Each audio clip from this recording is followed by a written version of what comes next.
끝으로 사건 하나 더 보도록 하겠습니다. 최근 청와대 국민청원 게시판에 4번이나 죽을 뻔한 아빠의 억울함을 풀어주세요라는 글이 올라왔습니다. 어떤 내용인가요, 교수님? 네, 지난달 그 30일 대구 지역에서 전기 차량을 이용한 그 택시인데요.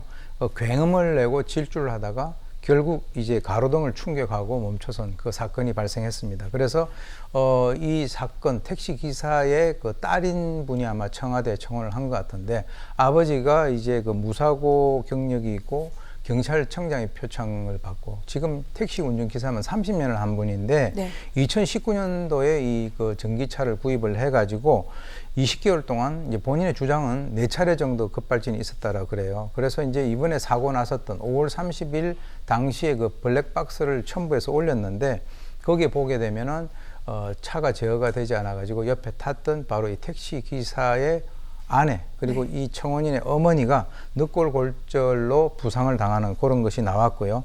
그래서 지금 이제 이 조사의 어떤 그 원인에 대한 조사를 갖다 정확해서 대처를 좀 해달라, 이런 취지로 이번에 이제 그 청원을 올렸습니다. 네.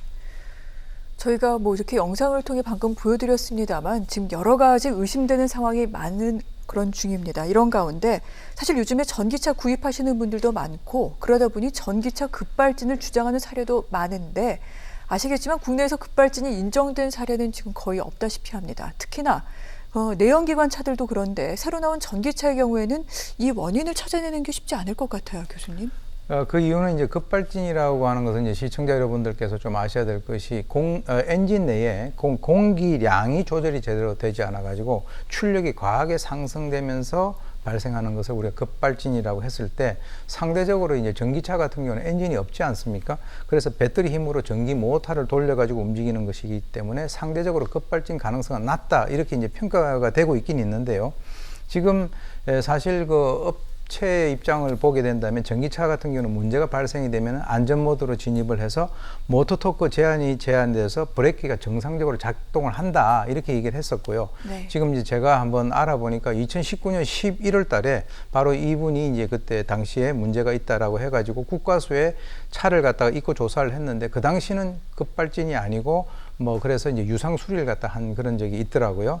문제는 이제 이런 그 전기차는 좀 가능성이 떨어진다 하더라도, 이 전기차 자체가 많은 전자 장비를 가지고 있기 때문에 전자 기파가 이 급발진 원인의 가능성이 될 수 있다라고 하는 주장들이 나오고 있는데, 어쨌건 우리 한국을 비롯해서 전 세계적으로 이 전기차라고 하는 것이 지금 이제 거의 초기 단계에 있지 않습니까?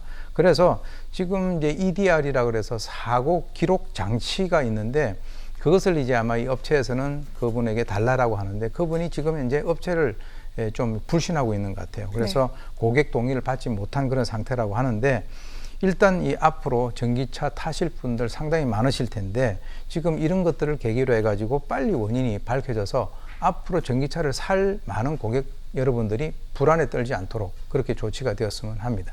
업체뿐만이 아니라 사실은 또 국가라든가 어떤 공공기관에서도 이 부분과 관련해 좀 들여다봐야 되지 않을까. 굉장히 깊숙하게 좀 더 관여를 해야 될 거로 저는 봅니다. 알겠습니다. 자, 이 부분까지 좀 확인을 해봤습니다. 교수님 말씀 여기까지 듣겠습니다. 고맙습니다.